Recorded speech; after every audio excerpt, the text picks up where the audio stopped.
नमस्कार विद्यार्थी मित्रांनो, कालच्या लेक्चरला आपण फजन रूल स्टार्ट केला होता. फजन रूल काय सांगतो? Determination of covalent character in a ionic compound. जर आपल्याला आयोनिक कंपाऊंड दिले असतील तर त्या आयोनिक कंपाऊंड मध्ये कोव्हॅलेंट कॅरेक्टर कोणाचे जास्त आहे हे आपण कशानुसार ठरवतो? या फजन रूलनुसार. तर बघा, या फजन रूल मध्ये जे कोव्हॅलेंट कॅरेक्टर आहे हे कोव्हॅलेंट कॅरेक्टर दोन घटकावरती डिपेंड आहे. एक म्हणजे काय? पोलरायझिंग पॉवर वरती डिपेंड आहे आणि दुसरं म्हणजे काय? पोलरायझेशन वरती डिपेंड आहे. ओके, आता पोलरायझिंग पॉवर म्हणजे काय तुम्हाला काल सांगितलं होतं. या ठिकाणी आयोनिक कंपाऊंड मध्ये काय असतात? पॉझिटिव्ह चार्जेस म्हणजे या ठिकाणी काय असतो? कॅटायन असतो आणि निगेटिव्ह चार्जेस म्हणजे या ठिकाणी काय असतो? एनायन असतो. ओके, आणि ज्या वेळेस या कॅटायन आणि एनायन मध्ये फोर्स ऑफ अट्रॅक्शन असतं, या फोर्स ऑफ अट्रॅक्शन मुळे या ठिकाणी हा एनायन कोणाकडे जातो? प्रोटॉनकडे जातो, म्हणजे पॉझिटिव्ह चार्ज कडे जातो. हा पॉझिटिव्ह चार्ज म्हणजे कॅटायन काय करतो? या एनायनला स्वतःकडे ओढून घेतो आणि या ठिकाणी काय होतं? पोलरायझेशन तयार होतं, म्हणजे या ठिकाणी पोल तयार होतात टुवर्ड्स द पोल. मग जी पोलरायझिंग पॉवर असते ती कोणाकडे असते? या कॅटायनकडे असते. पोलरायझिंग पॉवर कोणाकडे असते? कॅटायनकडे असते. आणि पोलरायझेशन कोणाकडे असतं? या एनायनकडे असतं. तर हे जे कोव्हॅलेंट कॅरेक्टर आहे हे कोणावरती डिपेंड आहे? या पोलरायझिंग पॉवर वरती आणि या पोलरायझेशन वरती. कोणामध्ये? या आयोनिक कंपाऊंड मध्ये. तर बघा, या ठिकाणी पोलरायझिंग पॉवर जर जास्त असेल, काल पण मी ते सांगितलं, जर पोलरायझिंग पॉवर जर जास्त असेल तर या ठिकाणी जे कोव्हॅलेंट कॅरेक्टर कसे असतात? जास्त असतात. त्याचप्रमाणे जर एखाद्या आयोनिक कंपाऊंड मध्ये पोलरायझेशन जर जास्त असेल तर त्या ठिकाणी कोव्हॅलेंट कॅरेक्टर कसे असतात? जास्त असतात. ओके, ही गोष्ट आपल्या ठिकाणी माहिती पाहिजे.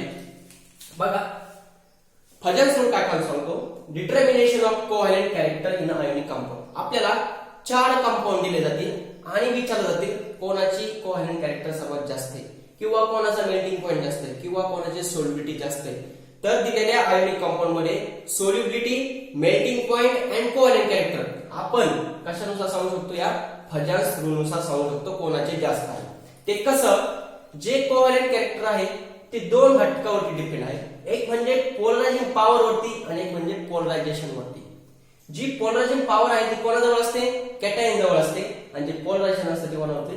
एनायन जवळ असते. या ठिकाणी बघा, जर पोलरायझिंग पॉवर जर जास्त जर असेल तर या ठिकाणी जे कोव्हॅलेंट कॅरेक्टर असतात, सीसी मीन्स कोव्हॅलेंट कॅरेक्टर आणि सीपी मीन्स पोलरायझिंग पॉवर.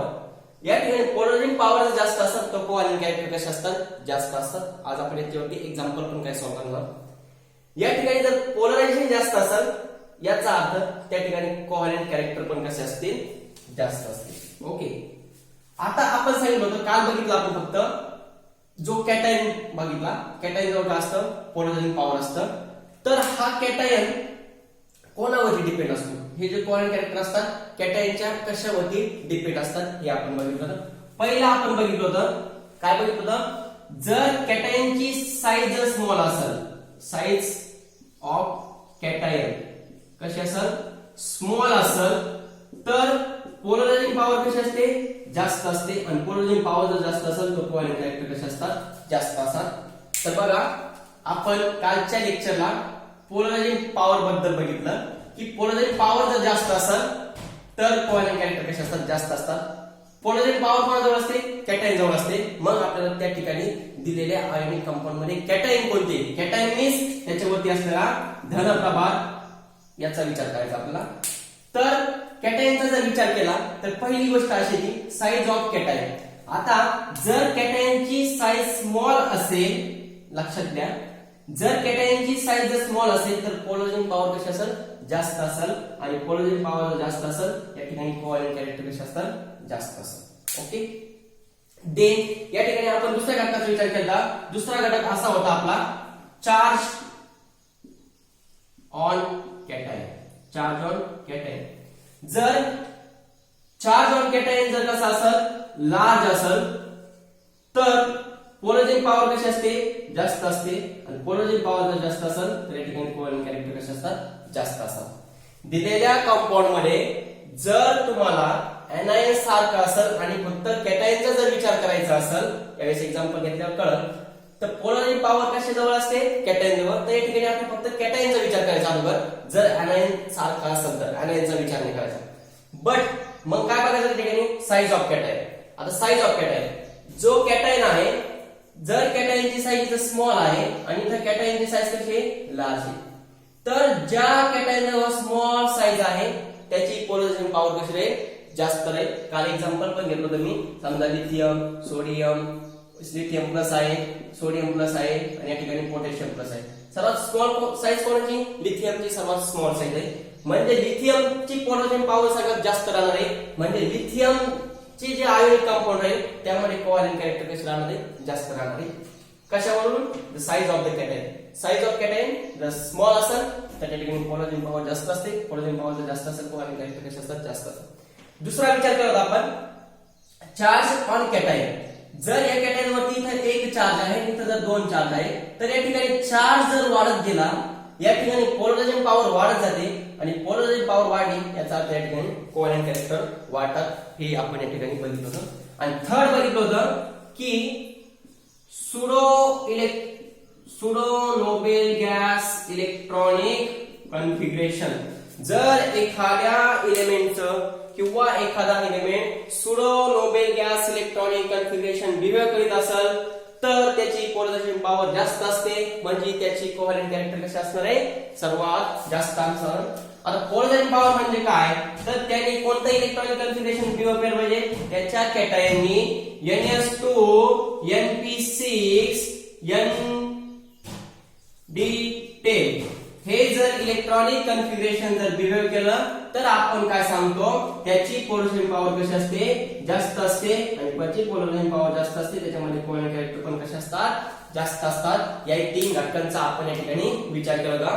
तर जे सुडो इलेक्ट्रॉनिक कॉन्फिगरेशन असतं ते बघा कोणकोणत्या एलिमेंटचं असतं. या ठिकाणी मी तुम्हाला ते 6 एलिमेंट सांगतो की त्या 6 एलिमेंटचं जे सुडो इलेक्ट्रॉनिक कॉन्फिगरेशन असतं त्यामुळे त्यांची पोलरायझेशन पॉवर जर जास्त असते. ते एलिमेंट बघा, copper plus, Ag plus and Au plus, then Zn2 plus, cadmium2 plus and Hg2 plus.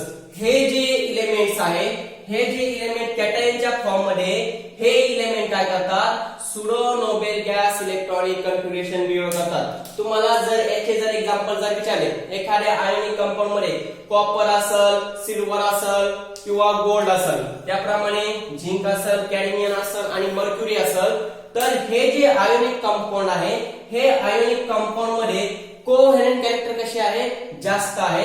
कारण की तुम्ही जर याचं इलेक्ट्रॉनिक कॉन्फिगरेशन जर काढून बघितलं, घरी तुम्ही ट्राय करू शकता. काल पण मी तुम्हाला सांगितलं होतं झिंकचं काढून बघा, तुम्ही याचं इलेक्ट्रॉनिक कॉन्फिगरेशन काढा. पण कधी या कॅटायनच्या फॉर्म मध्ये असताना इलेक्ट्रॉनचं स्वरूप जर काढलं तर तुम्हाला कसं आढळलं, NS2 NP6 3D10 असं आढळलं. कोणाचं, या 6 एलिमेंटचं. म्हणून हे जे 6 एलिमेंट आहे हे काय करतात, pseudo noble gas electronic configuration behave करतात. आणि हे सुडो इलेक्ट्रॉनिक कॉन्फिगरेशन बिहेव केल्यामुळं यांची जी पोलरायझेशन पॉवर कशी असते, जास्त असते. यांची पोलरायझेशन पॉवर जर जास्त असेल, यामध्ये कोव्हॅलेंट कॅरेक्टर कसे असतात, जास्त असतात. तर आपण बघितलं कोव्हॅलेंट कॅरेक्टर कशावरती डिपेंड आहे, त्याच्या पोलरायझेशन पॉवर वरती. पोलरायझेशन पॉवर कोणाजवळ असते, त्याच्या कॅटायन जवळ. जर कॅटायनची साईज स्मॉल असेल, पोलरायझेशन पॉवर जास्त असते, या ठिकाणी कोव्हॅलेंट कॅरेक्टर जास्त असतात. जर चार्ज ऑन कॅटायन, मी फक्त कॅटायनचा विचार करतोय आज, चार्ज ऑन कॅटायन जर जास्त असेल, पोलरायझेशन पॉवर जास्त असते, कोव्हॅलेंट कॅरेक्टर जास्त असतात. त्यानंतर जर एखाद्या एलिमेंटचं pseudo noble gas electronic configuration असेल, म्हणजे NS2 NP6 ND10, N या ठिकाणी प्रिन्सिपल क्वांटम नंबर 1 2 3 काही पण व्हॅल्यू येऊ शकतात.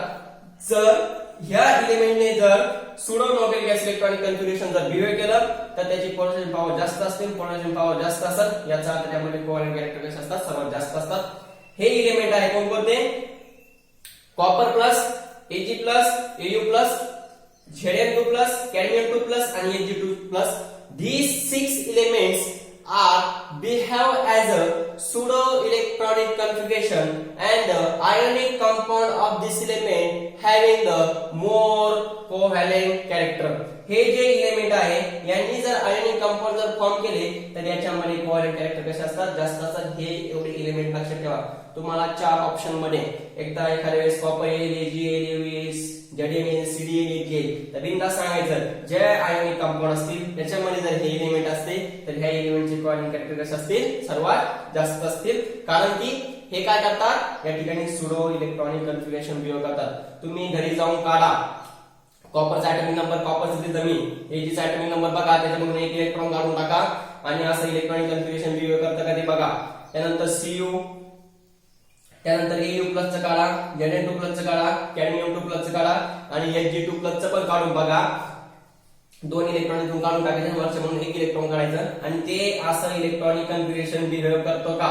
मला ग्रुपवरती सगळ्यांनी आन्सर पाठवा की जसं मी काल काय सांगितलं होतं कॉपरचं, तो सुडो इलेक्ट्रॉनिक कन्फिगरेशन बिहेव करतो, म्हणजे NH2 NP6 NBD असं तो इलेक्ट्रॉनिक कन्फिगरेशन दाखवतो. आणि या ठिकाणी कॅडमियम Hg Au हे सुद्धा असंच इलेक्ट्रॉनिक कन्फिगरेशन दाखवतील आणि हे pseudo noble gas electronic configuration behave करतात, म्हणून त्याची पोलरायझेशन पॉवर कशी सर्वात जास्त आहे. ओके, तर या प्रकारे कोव्हॅलेंट कॅरेक्टर कसे असतात, डिफरंट असतात. आज आपण पोलरायझेशन वरती विचार करणार आहोत आणि पोलरायझेशन कोणाजवळ असतं, कॅटायन जवळ असतं. आपल्याला माहिती आहे जर पोलरायझेशन जास्त असेल तर या ठिकाणी कोव्हॅलेंट कॅरेक्टर कसे असतात, जास्त असतात. पण या ठिकाणी anion वरती 2 घटक इफेक्ट करतात. या ठिकाणी एक आहे anion ची साइज आणि दुसरा आहे नंबर 2 साइज ऑफ anion आणि नंबर 2 आहे चार्ज ऑन anion. तर बघा या ठिकाणी जर साइज ऑफ anion जर जास्त असेल तर या ठिकाणी पोलरायझेशन कसं असतं, जास्त असेल आणि पोलरायझेशन जास्त असेल तर कोव्हॅलेंट कॅरेक्टर कसे असतात, जास्त असतात. आणि या ठिकाणी चार्ज ऑन anion, या ठिकाणी जर anion वरती जर चार्ज वाढला तर या ठिकाणी पोलरायझेशन वाढतं, या ठिकाणी कोव्हॅलेंट कॅरेक्टर कसे होत असतात, इन्क्रीज होत असतात. हे 2 घटक कोणाचे, पोलरायझेशन आहे आणि ते कोणाजवळ असतात, anion जवळ असतात. बघा फजन्स मध्ये आता एवढंच आहे तुमच्या जवळ. काय फजन्स मध्ये फक्त आपल्याला डिटर्मिनेशन ऑफ कोव्हॅलेंट कॅरेक्टर सांगायचे की कोणत्या आयोनिक कंपाऊंड मध्ये कोव्हॅलेंट कॅरेक्टर सर्वात जास्त आहे. तर आपण कॅटायनचं बघितलं त्याप्रमाणे 2 घटकावरती डिपेंड असते, एक असतं पोलरायझेशन पॉवर आणि एक असतं पोलरायझेशन. पोलरायझेशन पॉवर कॅटायन जवळ असते आणि पोलरायझेशन पॉवर जवळ असतं, anion जवळ असतं. तर या ठिकाणी जसं आपण या ठिकाणी बघितलं या गोष्टीवरून पोलरायझेशन पॉवर जास्त असते कमी असते हे ठरवलं आपण. त्याचप्रमाणे anion वरून ठरवायचं आपल्याला त्याच्यामध्ये कोव्हॅलेंट कॅरेक्टर जास्त आहे की कमी आहे. कॅटायन वरून ठरवलं आपण. ओके, म्हणजे त्याच्या पोलरायझेशन पॉवर वरून ठरवलं, कॅटायनच्या साइज वरून ठरवलं, कॅटायनच्या चार्ज वरून ठरवलं आणि त्याच्या pseudo noble gas electronic configuration नुसार ठरवलं त्याच्यामध्ये कोव्हॅलेंट कॅरेक्टर जास्त आहे की कमी आहे. त्याचप्रमाणे आपल्याला त्या आयोनिक कंपाऊंड मध्ये दिलेले जे anion आहे त्या anion वरून सुद्धा सांगता येतं की यामध्ये कोव्हॅलेंट कॅरेक्टर जास्त आहे कमी आहे. या ठिकाणी कॅटायनचा विचार केला म्हणजे anion सारखे असतील आणि anion विचार केला या ठिकाणी कॅटायन कसे असतील त्याच्यामध्ये सारखे असतील. परंतु ज्यावेळेस anion वेगवेगळे असतात आणि कॅटायन सारखा असेल त्याचं एक्झाम्पल बघू आपण. तर जी साइज ऑफ anion असते, पहिला घटक कशावर डिपेंड आहे, साइज ऑफ anion. जर या ठिकाणी anion ची साइज कशी असेल, जास्त असेल, त्या ठिकाणी पोलरायझेशन कसं होईल, जास्त होईल. इलेक्ट्रॉन दूर दूर असतील आणि ते दूर दूर असलेला माणूस लवकर ओढून घेऊ शकतो. बघा या ठिकाणी लय मोठा एक गट्टू आहे जड आणि तोच गट्टू दुसरीकडे वेगवेगळ्या ठिकाणी असं ठेवून दिलेला आहे. तर तुम्हाला कोणता गट्टू उचलायला सोपा जाईल, एका ठिकाणी ठेवलेला की असे दूर दूर ठेवलेले, जे दूर दूर ठेवलेले ते आपण काय करू शकतो, लवकर उचलू शकतो. त्याचप्रमाणे ह्यो कॅटायन काय करतो, हे दूर दूरचे जे इलेक्ट्रॉन आहे तो लवकर काय करतो, अट्रॅक्शन करतो. त्यामुळे त्याचं पोलरायझेशन कसं होतं, जास्त होतं. त्यामुळे जर साइज ऑफ anion जास्त असेल तर या ठिकाणी पोलरायझेशन जास्त असतं आणि पोलरायझेशन जास्त असेल याचा अर्थ त्या ठिकाणी कोव्हॅलेंट कॅरेक्टर कसे असतात, जास्त असतात. आणि दुसरं आहे चार्ज ऑन anion. anion वरचा चार्ज जर जास्त असेल, इलेक्ट्रॉन जास्त असतील, इलेक्ट्रॉन जास्त असेल या ठिकाणी पोलरायझेशन कसं होईल, जास्त होईल आणि पोलरायझेशन जास्त झाले त्या ठिकाणी कोव्हॅलेंट कॅरेक्टर कसे असतील, सर्वात जास्त असेल. तर हाच तुमचा फजन्स रूल आहे. तुम्ही फजन्स रूल खूप महत्वाचा आहे तुमच्यासाठी IIT च्या हिशोबाने. जर तुम्ही IIT JEE आणि नीटचा जर विचार केला तर या ठिकाणी नीट आणि JEE साठी याच्यावरती क्वेश्चन हा पडत असतो. तुम्ही माझा जो रेफरन्स देता, सर कुठून शिकवतात, काय शिकवतात, आम्हाला नवीन काही समजत नाही. पण तुम्हाला हे कधी समजेल? ज्यावेळेस तुम्ही सर्व लेक्चर माझे अटेंड करतात, सर्व लेक्चर अटेंड करून त्याच्यावरती क्वेश्चन सॉल्व्ह करण्याचा प्रयत्न करतात आणि नंतर तुम्ही जर डायरेक्ट एखादा क्वेश्चन पेपर जर बघितला तर तुम्हाला डायरेक्ट सांगता येईल. त्यांनी जर विचारलं which of the following having the highest covalent character, तर तुम्हाला कोव्हॅलेंट कॅरेक्टर कोणत्या आयनिक कंपाऊंड मध्ये जास्त असेल ते फक्त या दोन घटकावरून तुम्हाला सांगायचं, पोलरायझेशन पॉवर वरती आणि पोलरायझेशन वरती. कॅटायन वरून सांगायचं किंवा त्याच्या अनायन वरून सांगायचं. कॅटायनचा विचार केला तर ह्या तीन गोष्टीचा विचार करायचा, मग सांगायचं कोव्हॅलेंट कॅरेक्टर कोणाचे जास्त आहे. आणि अनायनचा जर विचार केला तर ह्या दोन गोष्टीवरून सांगायचे कोणाचे कोव्हॅलेंट कॅरेक्टर सर्वात जास्त आहे. हे जे शिकवता येईल, तुम्ही जर असले तुमचे मित्र कुठे औरंगाबादला वगैरे इकडे तिकडे किंवा कोट्याला दिल्लीला वगैरे जे मोठं डोनेशन भरून फीसचे वगैरे क्लासेस जे लावतात, ओके, त्यांना या ठिकाणी जे देण्याचा प्रयत्न करतात तेही आम्ही तुम्हाला या ठिकाणी देण्याचा प्रयत्न करतोय. हा जो फजान्स रूल आहे, हा फजान्स रूल सरासरी आपल्या तिथे जरी घेत नाही कारण मुलांना समजत नाही, कारण मुलं पण या ठिकाणी जेईची किंवा नीटची प्रिपरेशन करत नसतात, IIT नॅशनल लेवलच्या एक्झामची प्रिपरेशन करत नसतात. पण आपल्याला आपलं टार्गेट असं ठेवायचं IIT नीट आणि जेई. तर त्याच हिशोबाने त्याच पॉइंट ऑफ व्ह्यूने तुम्हाला काय करायचं आहे, अभ्यास करायचा आहे. आता तुमच्याकडे भरपूर संधी आहे, 2 वर्ष आहेत, 2 वर्षावरती 2-3 महिने तुमच्याकडे असतील, ओके. कॉलेज वगैरे काही नसतं, तुम्हाला फक्त कोचिंगचा अभ्यास करायचा आहे. दिलेलं जे स्टडी मटेरियल असतं ते वापरायचं, सर जे क्वेश्चन सॉल्व्ह करतात ते क्वेश्चन वगैरे सॉल्व्ह करायचे, व्यवस्थितपणे लेक्चर अटेंड करायचे. मी जे तुम्हाला केमिस्ट्रीचं स्टडी मटेरियल देणार आहोत, हे जे आहे ते जे कोट्यामध्ये शिकवतात किंवा कोट्यामध्ये जे एक्सपिरियन्स वाले टीचर असतात त्यांचे जे देण्याची जी पद्धत आहे किंवा जे ते कंटेंट देतात, ओके, क्लासमध्ये तेच कंटेंट मी तुम्हाला देण्याचा प्रयत्न करतोय. तुम्ही प्रत्येक कंटेंटचा अभ्यास करा. मी तुम्हाला याच हिशोबाने शिकवले ते आपल्याला जेई किंवा नीट किंवा IIT चे क्वेश्चन या ठिकाणी सॉल्व्ह झाले पाहिजे. स्टेट बोर्डचं काही नाही, स्टेट बोर्ड आपण 12 ला करणार आहोत सगळं, ओके. पण 11 जेवढा बेस आहे, हे जे 1 वर्ष आहे तुमच्यासाठी महत्वाचं आहे. जो सर्व बेस असेल, तुमचा सगळा पाया असेल, तो आपल्याला पूर्ण इयत्ता 11वी मधल्या ह्या लेक्चर मध्ये भरून करायचा. त्यामुळे तुमचे वगैरे कोणी जर मित्र वगैरे जर असतील तर त्यांना लवकरात लवकर सांगा की जर तुम्हाला फ्युचरचा जर विचार करायचा असेल तर लवकरात लवकर थोडेसे लेक्चर वगैरे काय करा, अटेंड करा. आणि तुम्ही थोडासा आळशीपणा येऊन नका देऊ, ओके. तुम्हाला वाटत असेल लॉकडाऊन वगैरे आहे, लॉकडाऊन वगैरे आपल्यासाठी नाही, विद्यार्थ्यांसाठी लॉकडाऊन नाही. विद्यार्थ्यांनी घरी सेल्फ अभ्यास केलाच पाहिजे, शिक्षकांची मदत घेतली पाहिजे, मोबाईलची या ठिकाणी मदत घेतली पाहिजे, ओके. आपल्यासाठी लॉकडाऊन नाहीये. तर बघा, फ्युचरचा विचार करून थोडासा स्टडी करा. मी तुम्हाला फ्युचरचा विचार करूनच ही शिकवतोय, ओके. नाहीतर सोपं शिकवणं खूप सोपं असतं आणि ते समजून घेणं पण सोपं असतं, पण क्वेश्चन आल्यावर एक्झामला आपलं डोकं फिरतं, आपल्याला काहीच कळत नाही.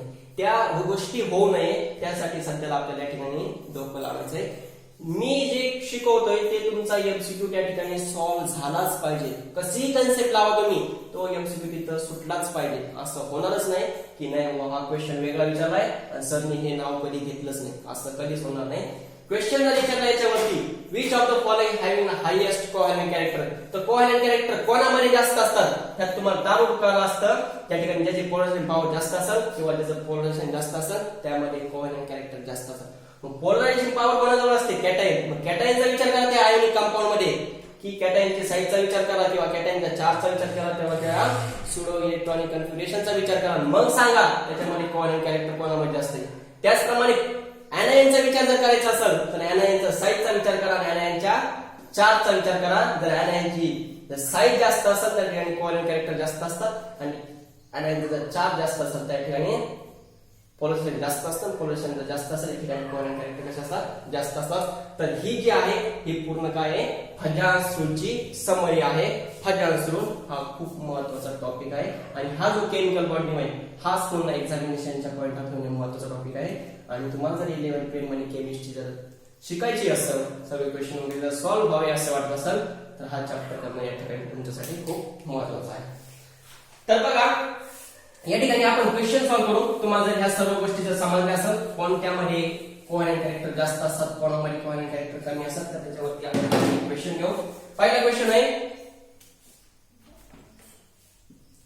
which of the following having higher covalent character. हाच प्रश्न तुम्ही नीटला किंवा जेईला या ठिकाणी बघू शकता. त्याचं उत्तर तुम्ही सांगा. ऑप्शन देतो मी. ऑप्शन ए NaCl, आणि RbCl. दुसरा प्रश्न आहे BeCl2 प्लस MgCl2 प्लस आणि CaCl2 प्लस. थर्ड क्वेश्चन आहे NaCl मायनस NaBr मायनस आणि NaI मायनस. आपल्याला ठिकाणी तीन क्वेश्चन दिलेले. क्वेश्चन फर्स्ट, क्वेश्चन सेकंड आणि क्वेश्चन थर्ड. या ठिकाणी सांगायचं आपल्याला which of the following having higher covalent character. या तिघांमधून कोणामध्ये सर्वात जास्त कोव्हॅलेंट कॅरेक्टर असतील. या तिघांमध्ये सर्वात जास्त कोणामध्ये कोव्हॅलेंट कॅरेक्टर असतील आणि या तिघांमध्ये सर्वात जास्त कोव्हॅलेंट कॅरेक्टर कोणामध्ये असतील. या ठिकाणी हे सगळे आयनिक कंपाऊंड आहे. तुम्हाला कळायला पाहिजे ज्या ठिकाणी आयन फॉर्म होतात त्या ठिकाणी ते आयनिक कंपाऊंड असतात. तर आयनिक कंपाऊंड मध्ये कोव्हॅलेंट कॅरेक्टर असतात हे पहिल्या सूत्रानुसार आपण सांगतो. या ठिकाणी आता विचार करा Cl minus Cl Cl Cl. या ठिकाणी जो anion आहे anion कसा आहे सारखाच आहे. लक्ष द्या anion कसा आहे सारखा आहे. इथं कॅटायन का असतो हा Na कॅटायन आहे K कॅटायन आहे आणि Rb कॅटायन आहे म्हणजे यांच्यावरती धन प्रभार येतो आणि हा जो Cl Cl आहे यांच्यावरती ऋण प्रभार येतो. Cl कसा आहे सारखा आहे. मग या ठिकाणी काय करणे आपल्याला या ठिकाणी कॅटायनचा विचार करणे. काय करायचं आहे कॅटायनचा विचार करणे. मग कॅटायनचा विचार करताना तीन गोष्टी आपल्या समोर आल्या पाहिजे. एक तर कॅटायनची साईज बघायची, एक तर कॅटायनचा चार्ज बघायचा आणि त्याचं सुडो इलेक्ट्रॉनिक कन्फिगरेशन बघायचं. सुडो इलेक्ट्रॉनिक कन्फिगरेशन फक्त 6 एलिमेंट येतात. ते 6 एलिमेंट तुम्हाला लक्षात ठेवायचे बस. म्हणजे तिसरा पॉइंट काढलेला आहे. आपल्याला फक्त बघायचं चार्ज आणि त्याची साईज. याच्यावर चार्ज जर विचार केला याच्यामध्ये एकच चार्ज आहे. या पोटॅशियम वरती एकच चार्ज आहे आणि याच्यावरती पण एकच चार्ज आहे. म्हणजे चार्ज तर सारखाच आहे. सुडो इलेक्ट्रॉनिक कन्फिगरेशन पण नाहीये यांचं. मग कोणाचा विचार करायचा फक्त या ठिकाणी साइज ऑफ कॅटायन. कॅटायनच्या साईजचा विचार करायचा. चार्ज तर सारखाच आहे फक्त काय बघायचंय साइज ऑफ कॅटायन. म्हणजे पहिला घटकाचा आपल्या ठिकाणी विचार करायचा.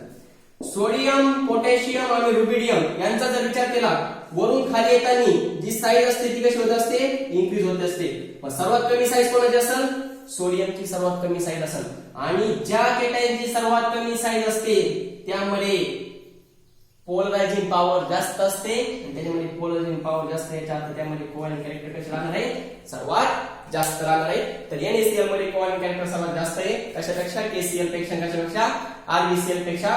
Because of here anion is same anion सारखा आहे. चार्ज ऑन कॅटायन पण सारखा आहे. मग राहिला प्रश्न काय या ठिकाणी साइज ऑफ कॅटायन. तर या ठिकाणी sodium potassium rubidium top to bottom विचार केला तर साइज इन्क्रीज होते आणि ज्याची साईज कमी आहे त्याच्यामध्ये कोव्हॅलेंट कॅरेक्टर कसे असतात सर्वात जास्त असतात. त्याचप्रमाणे इथं विचार करा बेरिलियम Cl2 मॅग्नेशियम Cl2 आणि कॅल्शियम Cl2. या ठिकाणी आपल्याला विचारलंय दोघांवरती +2 चार्जेस आहे. दोघांवरती +2 चार्जेस आहे. इथं पण +2 आहे इथं पण काय आहे +2. या ठिकाणी जर कॅटायनचा anion जर विचार केला anion सारखाच आहे Cl2 मायनस Cl2 Cl2. याच्यावरती Cl Cl म्हणजे anion सारखा आहे. कॅटायनचा विचार करा कॅटायनचा चार्ज पण कसा आहे सारखा आहे म्हणजे या ठिकाणी चार्जचा पण विचार करणार आहे. मग काय विचार करायचा साईजचा. आपल्यामध्ये बेरिलियम मॅग्नेशियम आणि कॅल्शियम. बेरिलियम मॅग्नेशियम कॅल्शियम या ठिकाणी यांचा जर विचार केला टॉप टू बॉटम साईज काय होते इन्क्रीज होते. कॅल्शियमची साईज सर्वात जास्त आहे आणि बेरिलियमची साईज सगळ्यात कमी आहे. ज्या कॅटायनची साईज सर्वात कमी असेल त्यामध्ये कोव्हॅलेंट कॅरेक्टर कसे असेल सर्वात जास्त असेल. म्हणजे BeCl2 मध्ये MgCl2 मध्ये CaCl2 मध्ये सर्वात जास्त कोव्हॅलेंट कॅरेक्टर कोणामध्ये असेल BeCl2 मध्ये.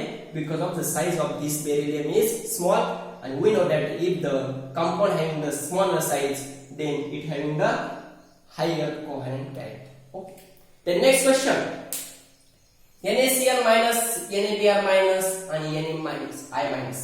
Okay, या ठिकाणी तुम्ही जर विचार केला या ठिकाणी कॅटायन सारखा आहे. इथं बघा जो कॅटायन आहे तो कॅटायन कसा आहे सारखा आहे. मग कोणाचा विचार करायचा आहे anion चा. anion वरती दोन घटक आहेत. एक म्हणजे काय तिची साईज बघायची anion ची. anion म्हणजे निगेटिव्ह चार्जेस आणि दुसरं काय बघायचं साईज बघितल्यानंतर त्याच्यावरचा चार्ज बघायचा.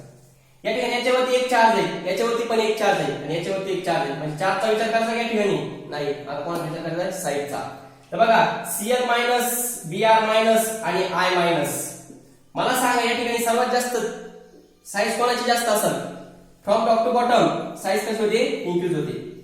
आयोडीन जो आयोडीन आहे आयोडीनची साईज सर्वात जास्त आहे. मग आयोडीनची साईज जास्त आहे. आयोडीन काय आहे anion आहे आणि आपल्याला माहिती आहे जर anion ची साईज सर्वात जास्त असेल, मी इकडे लिहिलं होतं, जर anion ची साईज सर्वात जास्त असेल त्याच्यामध्ये मोर कोव्हॅलेंट कॅरेक्टर सर्वात जास्त असतात. म्हणजे जो Na आहे Na याच्यामध्ये कोव्हॅलेंट कॅरेक्टर सर्वात जास्त राहणार आहे. त्या ठिकाणी जो anion ची साईज सर्वात जास्त आहे, कॅटायन ची कमी पाहिजे तर तो कोव्हॅलेंट कॅरेक्टर त्याच्यामध्ये जास्त असतात. परंतु anion चं विरुद्ध आहे, anion मध्ये काय पाहिजे, साईज जास्त पाहिजे, तर त्याच्यामध्ये काय असतात, कोव्हॅलेंट कॅरेक्टर सर्वात जास्त असतात. तर बघा अशा प्रकारे तुम्ही क्वेश्चन या ठिकाणी सॉल्व्ह करू शकता. देन नेक्स्ट, ऍप्लिकेशन ऑफ फजाम. ऍप्लिकेशन बघा, त्याचे ऍप्लिकेशन काय आहे. ऍप्लिकेशन शिकणं खूप महत्त्वाचं आहे आणि आपण ऍप्लिकेशन शिकत नाही, त्यामुळे आपण जीवनामध्ये लवकर सक्सेस होत नाही. आपण ज्या गोष्टी शिकलोय त्या गोष्टीच काय करा तुम्ही, ते कुठं अप्लाय होतं हे बघा, तुम्हाला सर्व गोष्टी व्यवस्थितपणे मिळून जाईल. याचं ऍप्लिकेशन बघा, काय वापर कुठं केला जातो याचा, नेमका काय गरज आहे आपल्याला हे शिकण्याची. बघा फॉर एक्झाम्पल, समजा कोव्हॅलेंट कॅरेक्टर कसे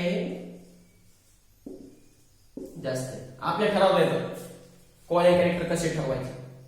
ऍप्लिकेशन सांगतो मी. कोव्हॅलेंट कॅरेक्टर कसे जास्त आहे, हे वरती साईन दाखवतो, याचा अर्थ जास्त आहे, इन्क्रीज होत आहे.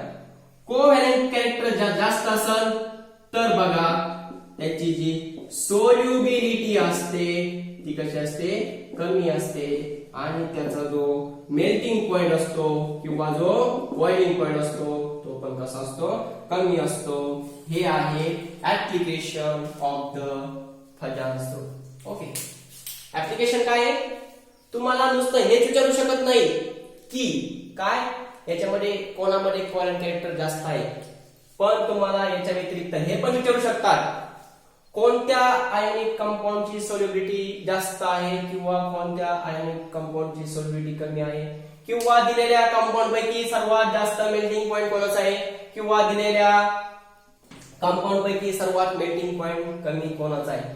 तर एखाद्या कंपाऊंड मध्ये त्याचा मेल्टिंग पॉइंट आणि बॉइलिंग पॉइंट जास्त आहे, कमी आहे, हे कशावरून सांगायचं, त्याच्या कोव्हॅलेंट कॅरेक्टर वरून सांगायचं की त्याची सोल्युबिलिटी कमी आहे, ती सोल्युबिलिटी जास्त आहे. ते कसं सांगायचं बघा, ज्या कंपाऊंडचे कोव्हॅलेंट कॅरेक्टर जास्त असतात त्याची सोल्युबिलिटी कमी असते आणि त्याचा मेल्टिंग अँड बॉइलिंग पॉइंट हा सुद्धा कसा असतो, कमी असतो. तर बघा जे आयोनिक कंपाऊंड असतात, आयोनिक कंपाऊंड हे लवकर सोल्युबल होतात. ओके, आयोनिक कंपाऊंड असतात ते लवकर सोल्युबल होतात, कोव्हॅलेंट कॅरेक्टर लवकर सोल्युबल होत नाही. जे आयोनिक कंपाऊंड असतात त्यांचा मेल्टिंग पॉइंट बॉइलिंग पॉइंट सर्वात जास्त असतो, जे कोव्हॅलेंट कंपाऊंड असतात त्यांचा मेल्टिंग पॉइंट बॉइलिंग पॉइंट सर्वात कमी असतो. म्हणून जर कोव्हॅलेंट कॅरेक्टर जास्त असेल तर त्यांची सोल्युबिलिटी म्हणजे काय, विरघळण्याची क्षमता कशी असते, कमी असते, आणि त्यांचा जो द्रवणांक असतो म्हणजे त्या ठिकाणी स्थायूचं रूपांतर लिक्विड मध्ये होतं त्याला आपण मेल्टिंग पॉइंट म्हणतो, आणि जो द्रव आहे द्रवाचं रूपांतर वायू मध्ये म्हणतो त्याला बॉइलिंग पॉइंट असं म्हणतो. जर दिलेले कंपाऊंड मध्ये कोव्हॅलेंट कॅरेक्टर जर जास्त असेल त्याची सॉल्युबिलिटी कमी असते, त्याचा मेल्टिंग आणि बॉइलिंग पॉइंट कसा असतो, कमी असतो. या गोष्टी लक्षात ठेवा. हे ऍप्लिकेशन आहे, त्याच्या आधारावरती आपण एक क्वेश्चन घेऊ. which having the higher melting point, question is that which of the question लिहून घेत जा, which of the following having higher melting point, खालीलपैकी कोणाचा मेल्टिंग पॉइंट सर्वात जास्त आहे. या ठिकाणी आपल्याला दिलेले आयोनिक कंपाऊंड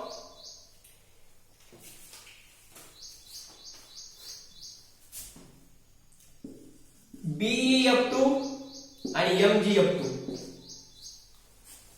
कसं सांगायचं आता कोणाचा मेल्टिंग पॉइंट जास्त आहे, तर बघा या ठिकाणी अगोदर सांगायचं कोव्हॅलेंट कॅरेक्टर कोणाचा जास्त आहे. मग या ठिकाणी जो anion आहे म्हणजे negative charge F2 negative charge सारखा आहे. काय बघायचं, कॅटायन याच्यावरती +2 चार्ज आहे, याच्यामध्ये पण +2 चार्ज आहे. मग साइज ऑफ कॅटायन बघा, ओके चार्ज सारखा आहे, anion सारखा आहे, मग फक्त काय बघायचं, साइज ऑफ कॅटायन. मग मला सांगा बेरिलियम आणि मॅग्नेशियम कोणाची साइज जास्त आहे, कॅटायन मध्ये मॅग्नेशियमची साइज जास्त आहे. साइज कोणाची कमी, कॅटायन मध्ये बेरिलियमची साइज कमी. आपल्याला माहिती आहे कॅटायन मध्ये ज्याची साइज कमी त्यामध्ये कोव्हॅलेंट कॅरेक्टर कसे असतात, जास्त असतात. म्हणजे या BeF2 मध्ये कोव्हॅलेंट कॅरेक्टर कसे जास्त आहे. मग कोव्हॅलेंट कॅरेक्टर जर जास्त असेल तर याचा मेल्टिंग बॉइलिंग पॉईंट कसा असेल, कमी असेल, आणि याचा मेल्टिंग बॉइलिंग पॉईंट कसा असेल, जास्त असेल. म्हणजे या ठिकाणी आपलं उत्तर येणार आहे ते कोणाला आहे, MgCl, MgF2. ओके. प्रश्न काय विचारला तुम्ही बघा, which of the following having higher melting point. आता मेल्टिंग पॉइंट कशावरून ठरवायचा, त्याच्या कोव्हॅलेंट कॅरेक्टरवरून. कोव्हॅलेंट कॅरेक्टर जास्त असेल तर मेल्टिंग पॉइंट कसा असतो, कमी असतो. या ठिकाणी BF2 आहे आणि MgF2 आहे. यामध्ये anion सारखा आहे. कॅटायनचा विचार करा. कॅटायनला 2+ आहे, इथं 2+ आहे, म्हणजे 4चा पण या ठिकाणी विचार नाही करायचा. विचार कसा करायचा आता, त्याचा साइज ऑफ कॅटायन. या ठिकाणी बेरिलियम आणि काय, मॅग्नेशियम आहे.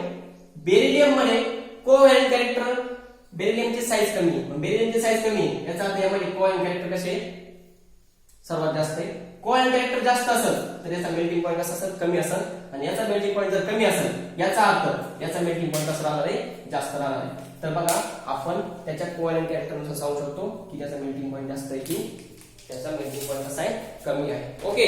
देन आपण सोल्युबिलिटी सांगू या ठिकाणी एक एक्झाम्पल. यावरती जेवढे एक्झाम्पल असेल तेवढे सॉल्व करा, आपण हे घेणार आहोत. फक्त एवढंच लक्षात ठेवा, कोव्हॅलेंट कॅरेक्टर जर जास्त असेल सोल्युबिलिटी कमी असते आणि मेल्टिंग पॉइंट पण कसा असतो, कमी असतो. Then next, which is more soluble, which is more soluble. खालीलपैकी सर्वात जास्त सोल्युबल कोण असेल, FeOH thrice आणि FeOH twice. तर या ठिकाणी आपण सोल्युबिलिटी कशावरून ठरवतो की त्याच्या कोव्हॅलेंट कॅरेक्टरवरून. या ठिकाणी आता जो Fe आहे त्याच्यावरती किती OH आहे, 3 आहे, म्हणजे 3 मायनस चार्ज आहे, म्हणजे याच्याकडे 3 प्लस चार्ज असेल, आणि याच्यामध्ये 2 मायनस, एका OH वरती 1 मायनस चार्ज असतो, 2 OH याच्यावरती 2 मायनस चार्ज, याच्यामध्ये 2 प्लस चार्ज. या ठिकाणी आता विचार करा, anion पण कसा आहे, वेगळा आहे, आणि कॅटायन पण कसा आहे, वेगळा आहे. आपण जर चार्ज ऑन कॅटायनचा जर विचार केला तर Fe वरती चार्ज कसा आहे, सर्वात जास्त आहे. ओके. मग Fe वरती चार्ज जर जास्त आहे आणि anion पण कसं आहे, जास्त आहे, दोन्ही पण या ठिकाणी आपल्यावर कन्सेप्ट, एक तर anion साइड जास्त आहे आणि या ठिकाणी कॅटायनवरचा चार्ज पण जास्त आहे. anion चार्ज पण जास्त आहे, कॅटायनवरचा चार्ज पण जास्त आहे. आणि आपल्यामध्ये कॅटायनचा चार्ज जास्त असेल तर त्या ठिकाणी कोव्हॅलेंट कॅरेक्टर जास्त असतात, किंवा anion चार्ज जास्त असेल, कोव्हॅलेंट कॅरेक्टर कसे असतात, जास्त असतात. या ठिकाणी कोव्हॅलेंट कॅरेक्टर जास्त असेल तर या ठिकाणी त्याची सोल्युबिलिटी कशी असेल, सोल्युबिलिटी कमी असेल. याची सोल्युबिलिटी जर कमी असेल तर याची सोल्युबिलिटी कशी असणार आहे, सोल्युबिलिटी याची कशी असणार आहे, जास्त असणार आहे. कळलं का? सोल्युबिलिटी आणि मेल्टिंग पॉइंट जर सांगायचं असेल तर तुम्हाला कोव्हॅलेंट कॅरेक्टर बघून, कोव्हॅलेंट कॅरेक्टर आपण फॅजन्सवरूनच बघू शकतो. या ठिकाणी OH3 आहे, म्हणजे एका OH वरती 1 मायनस चार्ज असतो, 3 मायनस चार्ज आहे, Fe वरती 3 प्लस चार्ज आहे, इथं Fe वरती 2 प्लस चार्ज आहे, इथं OH वरती 2 मायनस चार्ज आहे. ज्याचा चार्ज जास्त त्यामध्ये कोव्हॅलेंट कॅरेक्टर जास्त, मग कॅटायन असू दे किंवा anion असू दे, ज्याचा चार्ज जास्त त्याचे कोव्हॅलेंट कॅरेक्टर जास्त. कोव्हॅलेंट कॅरेक्टर जास्त, सोल्युबिलिटी कमी, मग याची सोल्युबिलिटी कशी येणार आहे, सर्वात जास्त येणार आहे. तर बघा, हे होतं ऍप्लिकेशन ऑफ फॅजन्स रूल, आणि आपण फॅजन्स रूल बद्दल सगळं सांगितलं की कोव्हॅलेंट कॅरेक्टर सर्वात जास्त कोणामध्ये. ओके. वन्स मोर, समजलं असेल तर पुन्हा एकदा मला विचारा, ग्रुपवरती काय क्वेश्चन असेल तर विचारत जा, जेणेकरून मला कळेल किती जण या ठिकाणी लेक्चर बघतात. आणि मी जे तुम्हाला आता होमवर्क दिलेला आहे, कोणकोणता, copper plus, Ag plus, Au plus, नंतर Zn2 प्लस, नंतर कॅडमियम 2 प्लस, Cd2 प्लस आणि Ag2 plus, Cd2 plus, Ag2 plus, Zn2 plus, copper plus आणि Ag प्लस आणि Au प्लस यांचं इलेक्ट्रॉनिक स्वरूपण काढा, इलेक्ट्रॉनचं कन्फिगरेशन काढा आणि सांगा ते ns2 np6 3d10 हे इलेक्ट्रॉनिक कन्फिगरेशन दाखवतात का. दाखवत असेल तर हे काय, pseudo noble gas electronic configuration आहे, त्यामध्ये कोव्हॅलेंट कॅरेक्टर सर्वात जास्त असतो. ओके. थँक्यू.